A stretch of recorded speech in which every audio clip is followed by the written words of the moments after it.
کی زباں پہ بھی اپنا ہی نام ہے، اور تنہا بھرے جہان میں وہ سالار ہے حسین جس کا ہر ایک سپاہی علیہ السلام ہے۔ سلیمان علی حق نعرہ حیدری۔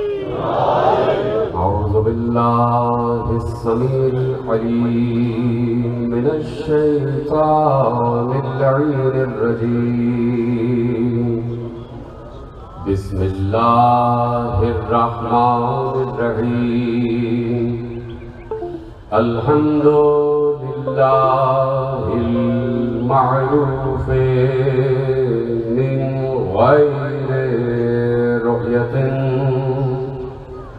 والخالق من غیر ربیت، الذی لم یزل قائما دائما اذ لا سماء ذات ابراج ولا لیل داج ولا بحر ساج ولا ارض ذات مہاد ولا خلق ذو اعتماد، والصلاة والسلام والتحیۃ والإکرام علی نبی الرحمت وخازن المغفرت وقائد الخیر والبرکت ومنقذ العباد من الہلکت، سیدنا و مولانا ابی القاسم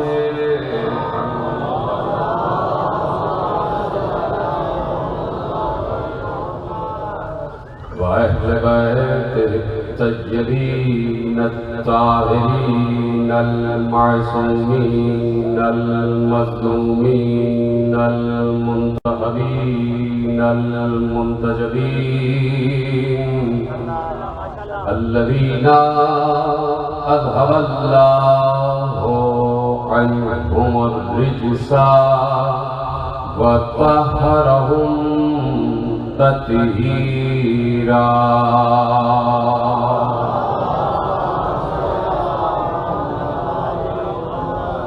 اما بعد فقد قال اللہ سبحانہ وتعالی فی محکم کتابہ المجید وفرقانہ الحمید وقولہ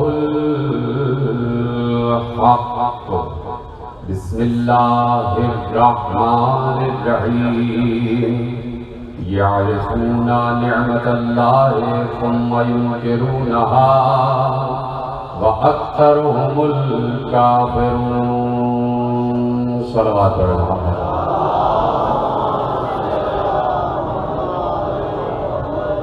1445 ہجری کے عشرہ ماہ رضا کی مرکزی امام بارگاہ گوری گھاٹ فیصل آباد میں آپ حضرات آج پہلی تقریر سماعت فرما رہے ہیں۔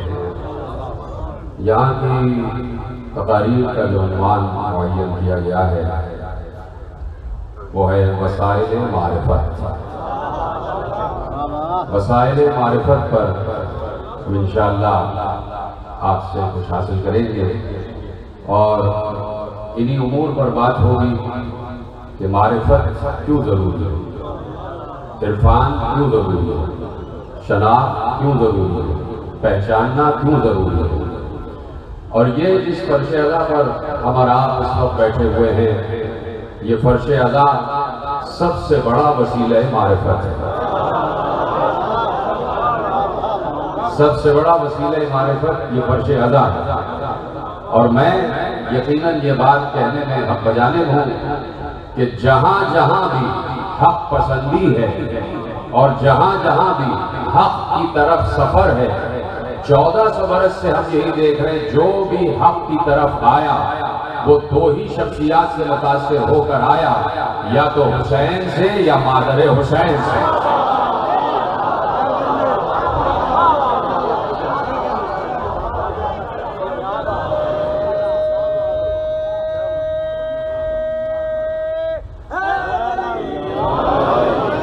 یا تو حسین اسے فرش ادا کی طرف لے کر آئے، یا مادر حسین اسے فرش ادا کی طرف لے کر آئے، یعنی جہاں پر بھی حق کی طرف سفر ہے وہ بغیر حسین ناممکن، یعنی یہ ہو ہی نہیں سکتا کہ کوئی قرآن پڑھ رہا ہو اور حسین کو نہ جانتا ہو،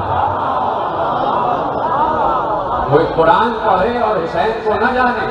دیکھیے جملہ پلٹتا ہوں، یہ ہو ہی نہیں سکتا کہ کوئی حسین کو جانتا ہو اور قرآن کو نہ جانتا ہو۔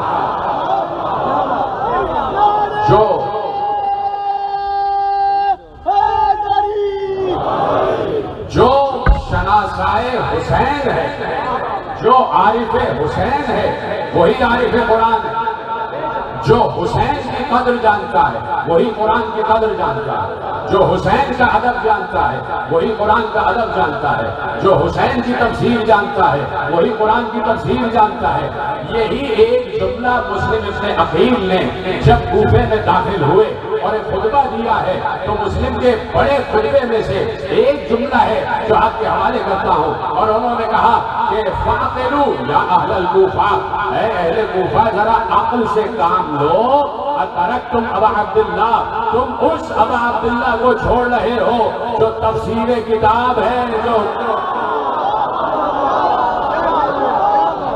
تم اس ابا عبداللہ حسین کو چھوڑ رہے ہو، ایک شارب الخمور کے لیے، ایک شرابی کے لیے اسے چھوڑ رہے ہو جو قرآن کی تفسیر ہے، جو تفسیر الکتاب ہے۔ یعنی مسلم نے یہ جملہ کہہ دیا، مسلم نے یہ جملہ سمجھا دیا، مسلم نے، وہ مسلم نہیں جو حسین کو نہ جانتا ہو نہ پہچانوا سکے۔ مسلم نے یہ جملہ لکھوا دیا، سب کروا دیا سینہ تاریخ پر کہ ہاں اگر کبھی تفسیر قرآن لکھنا چاہو، اگر کبھی توضیح قرآن لکھنا چاہو، اگر کبھی تشریح قرآن لکھنا چاہو، اگر کبھی تفسیر قرآن لکھنا چاہو، اگر کبھی تفسیر کتاب لکھنا چاہو تو صفوں کے صفحے بھر دو گے، جلدوں کی جلدیں بھر دو گے۔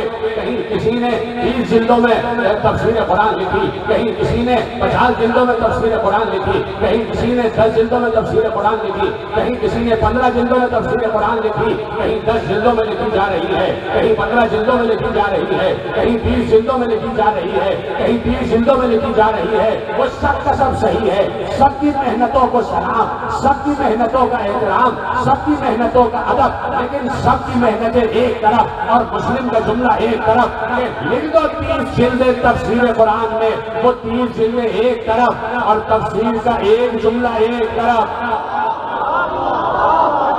تفسیر قرآن کا ایک لفظ ایک طرف، یا تو 30 جلدیں لکھ دو تفسیر میں یا نام حسین لکھ دو تفسیر، یا نام حسین لکھ دو۔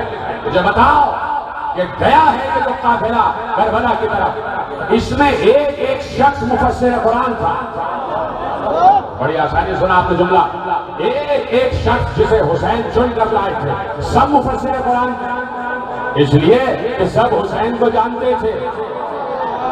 یہ پیچھے والے حضرات میری آواز پہنچ رہی ہے اور میرے پشت پر جو بیٹھے ہوئے ہیں جن کی وجہ سے میری پشت مضبوط رہتی ہے، خدا سب کو سلامت رکھے۔ سب مفسر قرآن تھے، سب مدبر قرآن تھے، سب تفسیر قرآن جانتے تھے، سب تدبیر قرآن جانتے تھے، سب اللہ کو پہچانتے تھے، اس لیے کہ حسین کو پہچانتے تھے۔ جس نے حسین کی تفسیر کر لی سمجھ لو اس نے قرآن کی تفسیر کر لی، جس نے قرآن بتایا اس کا نام ہے محمد، جس نے قرآن بچایا اس کا نام ہے حسین۔ اگر آج کہیں دنیا کے کسی خطے سے کوئی جاہل و اجہل، کوئی ابو جہل قرآن کی بے حرمتی کرتا ہے تو اس کو جواب دے دو کہ یہ وہ قرآن نہیں ہے جسے تم نے انجیل سمجھا ہوا ہے. اس قرآن کا ایک ہی مفسر ہے, اس قرآن کا ایک ہی تشریح کرنے والا ہے, اس قرآن کی ایک ہی تفسیر کرنے والا ہے. ہمارے ہاں تفسیریں اور قرآن کے نسخے الگ نہیں ہیں, تفسیریں الگ ہو جاتی ہیں. اس لیے کہ پیغمبر نے کسی آیت کے بارے میں کوئی قول کہا ہے, کسی آیت کے بارے میں کوئی اور قول کہا ہے. کسی کو وہ قول میسر آ گیا, کسی کو وہ قول میسر آ گیا. کسی کتاب میں کچھ لکھا ہے, کسی کتاب میں تفسیر کچھ لکھی. یقیناً ہر تفسیر کو ہمارا سلام, لیکن قرآن کا نسخہ ایک ہی ہے. قرآن کا نسخہ ایک ہی ہے. یہ نہیں ہے کہ ابو بکر والا نسخہ الگ ہے, عمر والا نسخہ الگ ہے, عثمان والا نسخہ الگ ہے. قرآن کا نسخہ ایک ہی ہے, اور وہی نسخہ ہمارے ائمہ نے انڈورس کیا. وہ علیحدہ بات ہے کہ علی وہ قرآن لے کر آئے تھے جو پیغمبر لے کر وہاں سے آئے تھے.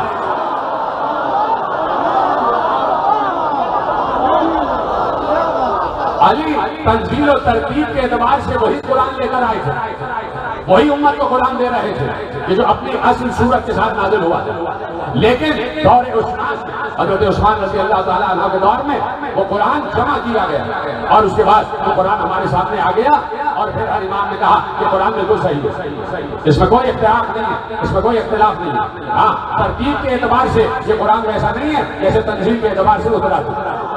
اس لیے کہ تنزیل کے اعتبار سے پہلا سورہ ہے اقرا, سب سے پہلے سورہ اقرا اترا. لیکن اس قرآن میں جو ترتیب کے اعتبار سے پہلا سورہ ہے وہ سورہ فاتحہ, وہ سورہ حمد ہے, اور اس کے بعد سورہ بقرہ, اور اس کے بعد ترتیب آگے چلتی ہے. لیکن قرآن کے نسخے کئی نہیں ہیں کہ ان کا نسخہ الگ, ان کا نسخہ الگ. آپ کے یہاں یہ ہوتا رہا کہ متی کی انجیل الگ ہے, یوحنا کی انجیل الگ ہے, یوحنا کی انجیل الگ ہے, متی کی انجیل الگ ہے, اور مختلف نسخے انجیل کے آگے. یہاں قرآن ایک ہی ہے. قرآن کل بھی ایک تھا, آج بھی ایک ہے, قیامت تک ایک رہے. اصل بات یہ ہے کہ قرآن کی ایک تفسیر ہونی چاہیے, اور نازک جملہ آپ کے حوالے کر رہا ہوں, قرآن کی ایک تفسیر ہونی چاہیے. کہیں کسی نے قرآن کی کوئی تفسیر لکھی, کہیں کسی نے قرآن کی کوئی تفسیر لکھی. میں کہنا چاہتا ہوں کہ پیغمبر نے جب قرآن کی تفسیر کی ہے تو یقیناً پیغمبر اور پیغمبر کے بعد آنے والے وارثان علم رسول یہ بات بڑی صراحت کے ساتھ ارشاد فرمائی کہ میرے چھٹے امام, امام جعفر صادق علیہ السلام ارشاد فرماتے ہیں کہ قرآن کے ایک ایک لفظ کے 70,000 معنی ہیں. قرآن کو کیا معمولی سمجھا ہوا ہے؟ قرآن کو کیا اپنے گھر کی کتاب سمجھا ہوا ہے؟ ہاں, اگر قرآن کسی کے گھر کی کتاب ہے تو اس گھر کا نام ہے آل محمد کا گھر. قرآن ہر کسی کے گھر کی کتاب نہیں ہے. جس گھر میں قرآن اترا ہے ہم اسی گھر کی بات کرتے ہیں, تفسیر بھی اسی گھر سے لیتے ہیں. تو اگر سویڈن میں کہیں قرآن کی بے حرمتی ہوئی ہے, آج ہم فیصلہ باد کے اس عظیم مجمع میں بیٹھ کر اور جہاں لائیو گفتگو جا رہی ہے احتجاج ریکارڈ کروائے, احتجاج ریکارڈ کروائے کہ خبردار اس قرآن کو میری نگاہ سے نہ دیکھنا, قرآن کو میری نگاہ سے نہ دیکھنا. اور ہم مسلمانوں کو بھی یہ بتانا چاہتے ہیں کہ ائمہ سے وارثان قرآن سے تفسیر قرآن لی جائے. یہ جملہ آپ نے محفوظ کر لیا, ریکارڈ کر لیا کہ وارثان قرآن سے تفسیر قرآن لی جائے. جو قرآن کا وارث ہے اس سے تفسیر قرآن لی جائے. اس لیے قرآن نے سورہ فاتر میں قرآن کے وارثوں کی طرف اشارہ فرمایا اور بڑے عظیم الفاظ کے ساتھ اشارہ فرمایا. ایک بار ارشاد ہوا سورہ مبارکہ فاتر, ثم اورثنا الکتاب الذین اصطفینا من عبادنا ومنهم ظالم لنفسه ومنهم مقتصد ومنهم سابق بالخیرات باذن اللہ ذالک هو الفضل الکبیر. اللہ نے کہہ دیا کہ ہم نے اس کتاب کا وارث مصطفیٰ بندوں کو بنایا. سلامت رہے آپ. یہ آیتیں آپ کی سنی ہوئی, یہ آیتیں آپ 1400 برس سے اسی طرح سن رہے ہیں. کل اسی فرشیدہ پر بیٹھ کر ہمارے آبا و اجداد قرآن سنتے تھے, آج ہم سن رہے ہیں, کل ہماری نسلیں سنیں گی. قرآن نہیں بدلا, اس لیے کہ وارث قرآن نہیں بدلا, وارث قرآن نہیں بدلا. قرآن نہ بدلا ہے نہ بدلے گا, اس لیے کہ وارث نہ بدلا ہے نہ بدلے گا. بارش نہیں بدلتی، اس لیے قرآن بھی نہیں بدلے اور تفسیر بھی نہیں بدلے. ثم اورثنا الکتاب الذین اصطفینا من عبادنا، ہم نے اپنی اس کتاب کا وارث بنایا. خبردار اس کتاب کو لاوارث نہ سمجھنا، اس کتاب کو لاوارث نہ سمجھنا. تو یہ آیت ہر گستاخ قرآن کی طرف مخاطب ہو کے کہہ رہی ہے اس کتاب کو لاوارث نہ سمجھنا، یعنی گستاخی ہو رہی ہے. تو اس گستاخی کا جواب یہ ہے کہ ثم اورثنا الکتاب الذین اصطفینا من عبادنا، ہم نے اپنی اس کتاب کا وارث اپنے مصطفیٰ بندے کو نہیں، مصطفیٰ بندوں کو بنایا ہے. مصطفیٰ بندہ نہیں، مصطفیٰ بندے. اللہ بتا رہا ہے کہ کچھ مصطفیٰ جیسے اور بھی ہیں، کچھ مصطفیٰ جیسے اور بھی ہیں، اور وہ بھی مصطفیٰ ہیں، وہ بھی مصطفیٰ ہے. وہ مصطفیٰ ایک مصطفیٰ ہے اور اس مصطفیٰ جیسے اور بھی، اور جو مصطفیٰ جیسے ہیں وہی ہماری کتاب کے وارث، وہی ہماری کتاب کے وارث. تم کتاب کو کوئی نقصان نہیں پہنچا سکتے، اس لیے کہ ان علینا جمع، اس کی جمع آوری کی ذمہ داری بھی ہم پر ہی ہے. قرآن اور ہم ہی اس کی تلاوت کرواتے ہیں، اس کا جمع کرنا بھی ہمارے ذمہ ہے اور اس کی تلاوت بھی ہمارے ذمہ ہے. اور پھر کہہ دیا کہ انا نحن نزلنا الذکر وانا لہ لحافظون، ہم نے ہی اس ذکر کو نازل کیا ہے اور ہم ہی اس کی حفاظت کرنے والے ہیں. یعنی ذکر کی حفاظت کرنے والا کوئی ہے. اللہ اکبر. آپ نے جملہ یقیناً محفوظ کیا لیکن مجھے بتایا نہیں. کیا کہا؟ انا نحن، یہ نہیں کہا کہ انا انا، یہ نہیں کہا کہ میں اس قرآن کی حفاظت کرنے والا ہوں، کہا ہم اس قرآن کی حفاظت کرنے والے ہیں. یعنی کچھ ہیں اللہ کے علاوہ جو محافظان قرآن ہیں. انا نحن نزلنا الذکر وانا لہ لحافظون، ہم ہی اس کی حفاظت کرنے والے ہیں. تو 1400 برس سے قرآن کی حفاظت ہو رہی ہے، 1400 برس سے قرآن کی حفاظت ہو رہی ہے اور قرآن کے کوئی ایک لفظ کو بدل کے نہ دکھا سکا. قرآن یقیناً ہر آنے والے دور میں اپنی حقانیت کو ثابت کرتا چلا جا رہا ہے. تو اس نے کہا ثم اورثنا الکتاب الذین اصطفینا من عبادنا، ہم نے اپنی اس کتاب کا وارث اپنے مصطفیٰ بندوں کو بنایا، اپنے مصطفیٰ بندوں کو بنایا. تو یہ حسین نہیں جا رہے تھے، یہ مصطفیٰ بندہ جا رہا تھا. یہ حسین نہیں، یہ مصطفیٰ بندہ تھا، یہ وارث قرآن تھا، یہ وارث قرآن تھا. حسین قرآن کی اصل تفسیر بتانے اور بچانے جا رہے تھے. حسین توحید کی روح بچانے جا رہے تھے. حسین روح نماز بچانے جا رہے تھے. نماز تو پڑھی جا رہی تھی، نماز تو پڑھی جا رہی تھی، نماز تو لشکر یزید بھی پڑھ رہا تھا. لیکن حسین بتانا چاہ رہے تھے کہ بے روح نمازیں نہ پڑھو، بے روح نمازیں نہ پڑھو، بے روح قرآن نہ پڑھو. آؤ مجھے دیکھو، میں ہوں روح نماز. اگر میں روح نماز نہ ہوتا تو کبھی بھی سجدے میں پشت رسول پر نہ آتا. اگر میں روح نماز نہ ہوتا تو کبھی بھی سجدے میں پشت رسول پر نہ آتا. تو یہ حسین ہے. اور میں نے اس لیے جملہ کہا کہ حسین کے ساتھ ایک فرد بن جا رہا تھا. وہ سب کے سب مفسر سب جانتے تھے کہ تفسیر قرآن کیا ہے. کسی نے علی کی بزم میں بیٹھ کر تفسیر سیکھی، کسی نے حسن مصطفیٰ سے تفسیر سنی، اور کوئی حسین کو مجسم تفسیر دیکھ رہا کہ یہ مجسم قرآن کی تفسیر، یہ مجسم قرآن کی تفسیر. تو سب حسین کے پیچھے جا رہے اور ایک ایک شخص مفسر قرآن، اس لیے کہ سب حسین کو پہچانتے ہیں. اب بتایا جملہ کہ جو حسین کو پہچانتا ہے وہ قرآن کو پہچانتا ہے، جو حسین کی تفسیر جانتا ہے وہ قرآن کی تفسیر جانتا ہے. تو حسین جا رہے تھے تو کہاں جا رہے تھے؟ حسین توحید کی روح کو بچانے جا رہے تھے، رسالت کی روح کو بچانے جا رہے تھے، نبوت کی روح کو بچانے جا رہے تھے. بتانے جا رہے تھے تمہارے سر پر قیامت آ چکی ہے. بتانے جا رہے تھے کہ نماز کیا ہے، بتانے جا رہے تھے کہ روزہ کیا ہے، بتانے جا رہے تھے کہ حج و زکات و جہاد کیا ہے، بتانے جا رہے تھے کہ نکلا ہوں امر بالمعروف و نہی عن المنکر کے لیے. میں نکلا ہوں، میں تمہیں بتاؤں گا کہ معروف کسے کہتے ہیں اور منکر کسے کہتے ہیں، میں تمہیں بتاؤں گا. تو حسین مجسم تفسیر قرآن بن کے نکلے. تو اب حسین جملہ میں آپ کے حوالے کرنا چاہتا ہوں، جا کے پڑھیے مدارج النبوہ، شاہ عبداللہ محدث دہلوی، پہلی تقریر ہے تو اسی انداز سے میں آپ کے حوالے جملے کروں گا۔ مدارج النبوہ، شاہ عبداللہ محدث دہلوی۔ آج اعتراض اگر ہوگا حسین پر، یاد رکھو میرا یہ جملہ عالم اسلام کے لیے ایک اہم ترین پیغام ہے کہ جب حسین پر اور علی پر اور اولاد علی پر اعتراض ہوتا رہے گا، کہیں نہ کہیں کوئی نہ کوئی چاہے اس سے فائدہ اٹھا کر قرآن کی گستاخی کرے۔ جتنا مسلم امہ احترام علی و حسین اور آل رسول کرے گی، اتنا ہی دیگر امتیں احترام قرآن کریں گی۔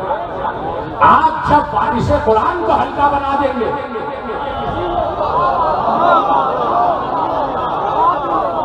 آپ جب وارثان قرآن کو ہلکا بنا دیں گے تو وہ قرآن کو ہلکا بنا دیں گے۔ اس لیے یہ مجالس برپا ہو رہی ہیں تاکہ بتایا جائے کہ معرفت کسے کیسے ہے، تاکہ بتایا جائے کہ رسول کی معرفت کیا ہے، تاکہ بتایا جائے کہ آل رسول کی معرفت کیا ہے، تاکہ معلوم ہو کہ انہی کے ذریعے سے معرفت قرآن آگے بڑھے گی۔ تو اب اعتراض ہوتا ہے، بار بار اعتراض ہوتا ہے، ہر سال اعتراض ہوتا ہے، روتے کیوں ہو، گریہ کیوں کرتے ہو؟ کس نے کہا ہے بدعت ہے، ایسا نہیں کرنا چاہیے، یہ نئی ایجاد ہے؟ تو بھائی بات یہ ہے کہ میں نے جملہ عرض کیا اور یہ بات ریکارڈ ہو جائے کہ مدارج النبوہ، شاہ عبداللہ محدث دہلوی جب جنگ احد سے واپسی ہوئی ہے، میرے نوجوان دوست جو پڑھنے کے عادی ہیں وہ فوراً اس روایت تک پہنچ گئے ہوں، جب جنگ احد سے واپسی ہوئی اور پیغمبر مدینے کی گلیوں سے گزرتے ہوئے اپنے حجرے کی طرف جا رہے تھے تو ہر گھر سے رونے کی آواز سنی، ہر گھر سے رونے کی آواز سنی، عورتیں رو رہی تھیں، عورتیں رو رہی تھیں۔ پیغمبر نے اپنے اصحاب سے پوچھا یہ عورتیں کیوں رو رہی ہیں، یہ خواتین کیوں رو رہی ہیں؟ کہا کہ یہ اپنے اپنے شہیدوں کو رو رہی ہیں، جو احد میں شہید ہوئے ہیں ان کو رو رہی ہیں۔ تو پیغمبر نے کہا اے کاش کوئی میرے چچا حمزہ پر بھی رونے والا ہوتا۔ سلامت رہے آپ، مدارج النبوہ عبداللہ محدث دہلوی، اے کاش کوئی میرے چچا حمزہ پر بھی رونے والا ہوتا۔ ابھی پیغمبر اپنے گھر پہنچے تھے کہ ایک بار عورتیں جو مدینے کے گھروں کی عورتیں تھیں وہ اپنے سر پر نقاب ڈال کر پیغمبر کے حجرے کے صحن میں آ کر بیٹھ گئی اور رونا شروع کی۔ پیغمبر نے کہا یہ عورتیں یہاں کیوں آئی ہیں؟ کہا کہ یہ رونے آئی ہیں۔ کہا کس کو رونے آئی ہیں؟ کہا آپ کے چچا حمزہ کو رونے آئی ہیں۔ سنیں گے آپ، پیغمبر کے گھر میں عورتیں رو رہی ہیں۔ بڑی آسانی سن رہے ہیں آپ جملے میرے عزیزو، پیغمبر کے گھر میں، صحن رسول میں نہیں، یہ صحن رسول نہیں ہے، یہ صحن قرآن ہے، یہ صحن اسلام ہے، یہ صحن اسلام ہے، یہ صحن قرآن ہے۔ اس صحن اسلام میں بیٹھی ہوئی عورتیں رو رہی، گریہ کر رہی۔ تو پیغمبر نے کہا کس پر گریہ کر رہی؟ کہ آپ کے چچا حمزہ پر گریہ کر رہی۔ جیسے ہی سنا کہ میرے چچا حمزہ پر گریہ کر رہی تو کیا ہونا چاہیے؟ صدر اسلام کا واقعہ ہے ہمارا، ابھی تو اسلام اپنی ترتیب کی منازل میں ہے، ابھی تو اسلام اپنے اٹھنے کی منزلوں پر، اپنی تعمیر کی منزلوں پر۔ اسی وقت یا رسول اللہ فیصلہ کروا دیجیے، یا رسول اللہ اسی وقت فیصلہ کروا دیجیے کہ رونا حرام ہے یا حلال ہے، تاکہ جھگڑا ہی ختم ہو جائے۔ تو اب رسول جھگڑا ختم کروا رہے ہیں، اب رسول جھگڑا ختم کروا رہے ہیں، اب رسول اختلاف ختم کروا رہے ہیں۔ یا رسول اللہ اسی وقت فیصلہ ہو جائے کہ رونا چاہیے یا نہیں رونا چاہیے۔ تو پہلا جملہ تو یہی کہا تھا مدینے کی گلیوں سے گزرتے ہوئے، اے کاش میرے چچا حمزہ پر بھی رونے والی ہیں، روتی، یعنی پیغمبر کی خواہش ہے کہ شہید پر رویا جائے، پیغمبر کی خواہش ہے کہ شہید پر رویا جائے۔ کیوں یا رسول اللہ، شہید تو زندہ ہوتا، شہید تو زندہ ہوتا۔ تو پیغمبر نے کہا زندہ پر بھی رویا جا سکتا ہے، زندہ پر بھی رویا جا سکتا ہے۔ یا رسول اللہ ابھی فیصلہ کروا دیجیے، کس پر رو رہی ہیں؟ کہا کہ آپ کے چچا حمزہ پر رو رہا ہے۔ تو آپ سنیں گے جملہ، شاہ عبداللہ محدث دہلوی مدارج النبوہ لکھ رہے ہیں، تحریر فرما رہے ہیں، تو فوراً رسول اللہ نے ان تمام رونے والوں کی طرف دیکھ کر کہا، دیکھ رہے میرا اشارہ، دیکھ رہے تمام رونے والوں کی طرف دیکھ کر کہا رضی اللہ عنکن وَأَنْ أَوْلَادِكُنَّ وَأَنْ أَوْلَادِ أَوْلَادِكُنَّ، اللہ راضی ہو ان رونے والوں سے۔ تو ہمیں نہیں پتا کہ رضی اللہ کسے کہتے، ہمیں تو یہ معلوم ہے جو روتا ہے وہ رضی اللہ ہوتا ہے۔